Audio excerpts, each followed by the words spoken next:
सिंधी अदबी संगत नौशाद फिरोज़ जो किरदारु माज़ीअ खां वठी ॾिठो वञे त ही संगत जेकी आहे सा सिंधी अदबी संगत जो बानी बि हिन परगणे जो रहियो आहे गोबंद माली।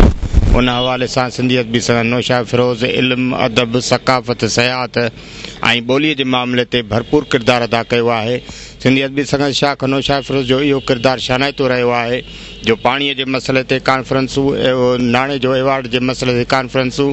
काज़ी फैज़ मोहम्मद, गोबंद माली, शेख हयाज़,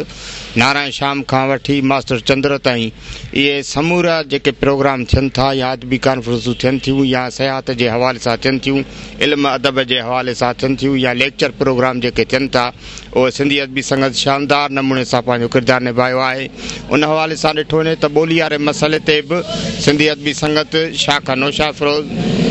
रखियो। कालाबा डैम जे मसइले ते सिंधी अदबी संगत शाख नौशाद फिरोज़ पारां केतिरियूं कॉन्फ्रेंसूं थियूं ज़िले अंदरि ऐं हिन शाख अंदरि बि थियूं ऐं उन सां गॾु पाणी वारो मसइलो हुजे या नाणे वारो मसइलो हुजे या ॿिए जेके मसइला थियनि था सिंध अंदरि या सिंध जे ख़िलाफ़ु जेके महाज़ जुड़नि था उन्हनि महाज़नि ते सिंधी अदबी संगत शाख नौशाद फिरोज़ पंहिंजो हिकिड़ो तारीख़ी किरदारु अदा कयो आहे।